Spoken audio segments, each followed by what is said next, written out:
Everybody, so today's video is going to be my middle grade recommendation video number 2. Yes, I did the first one I think a few months ago, so it's been a bit since I've done one, but I wanted to pick a really good amount of books and pick a good lineup of books, and also this is a fall themed spooky one because most of these books are spooky. They take place in the fall. The first one that I wanted to talk about is obviously a John Bellairs book, because I mean, you know I cannot recommend middle grade books without recommending John Bellairs. His books sort of go on the verge of middle grade. They teeter middle grade and YA because they are very dark and spooky. But I feel like John Bellairs, when you're looking at this right now, I'm pretty sure that this book cover isn't really like catching you, like it doesn't like say anything to you.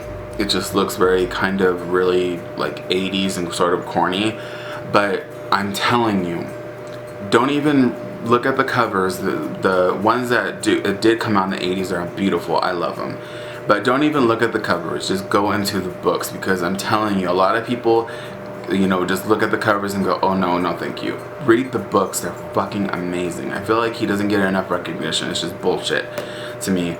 But this is the first book in the Johnny Dixon series, and what's funny to me too as well, I'm going to mention this, is that these are called mystery books, but they're not really mysteries.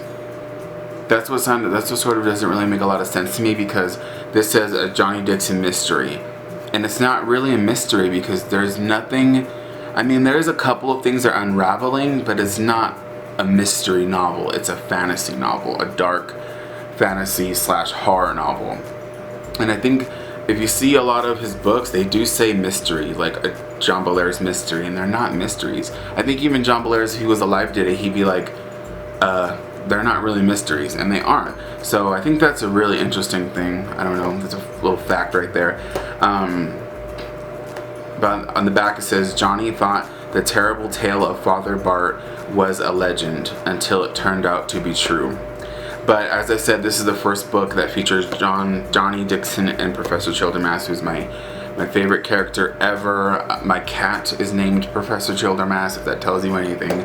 But this one is really fun. This one takes place in the winter though, so it's not really a fall book, but you know, same thing. I love fall and winter. But this one is really spooky, and what I'm gonna do for the rest of these books as well is I'm gonna read the first sentence to you. Just cause, I mean, this one's not really like catching, but I just thought I would just do that. But look at that picture. Do you see that beautifulness? There's a creature right here shrouded in like this darkness, and then there's Johnny on the ground because something happened to him, but I'm not gonna tell you because you'll find out yourself. And there's Professor Childermass sort of keeping this creature away. I mean, does that look like a mystery novel to you? No. So yeah, that is straight up fucking awesomeness right there. But that should catch you. I shouldn't have to read the first sentence, but it says it was a cold winter evening in January. I'll read the second one. The year was 1951. Yeah, but these do take place in the 50s, and they're awesome. I love these books. But the next ones are ones that I love a lot. They do take place in the fall, and I love these books so much. And they are Wild Boy by Rob Lloyd Jones, and the sequel, Wild Boy and the Black Terror. Yes.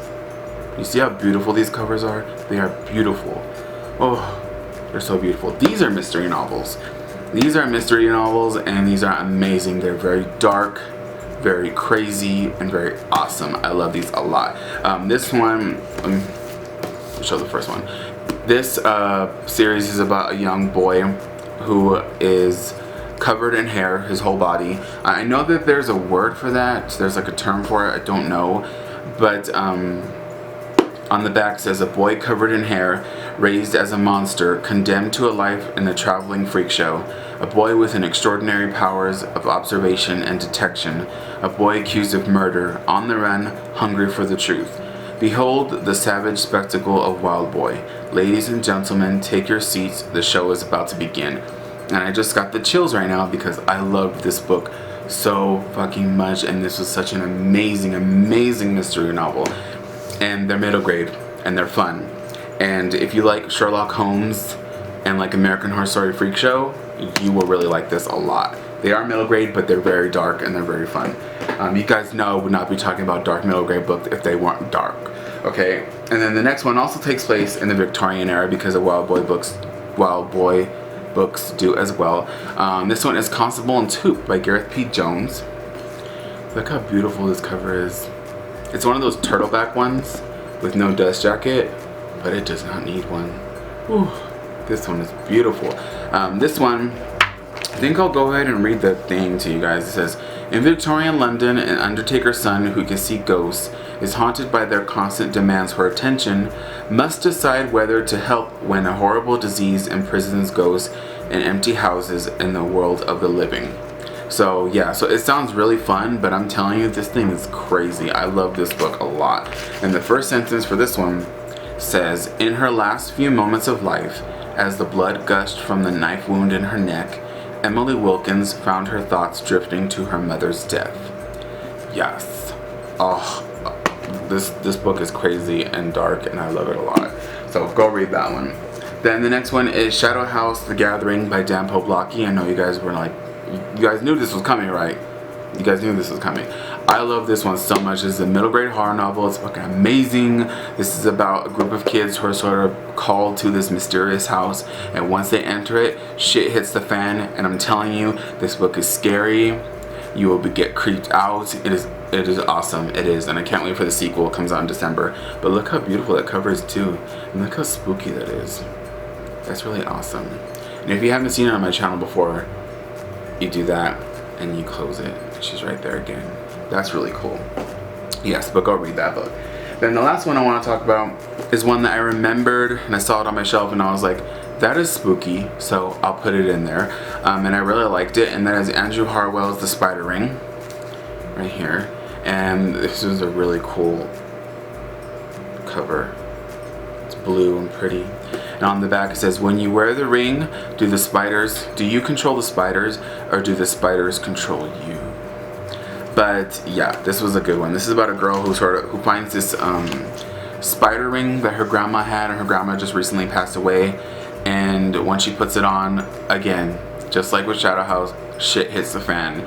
Things get crazy. This is really awesome. This is more like fantasy / horror, but it was really fun. I think it's, if you like Are You Afraid of the Dark, you would really like this. But I'll read the first sentence, and it says, Maria had never much cared for spiders. Yeah, and let me tell you, that bitch gonna bite her tongue and take those words back later on in the book. But yeah, so this one's a really fun one as well. But yeah, so that is it for today. Thank you guys so much for watching. I really hope you guys got some, good books from here to just go and put on your TBRs and go buy them, or go to the library or wherever and read these awesome books, because they are really, really awesome. And I can't wait to do another one of these in the future. Yeah, I think this is probably going to be like a new thing on my channel I'm going to start doing, because you guys know I love my middle grade books. But yeah, so I will see you guys next time with another video. Again, go check out these books, and I will see you guys next time. Bye.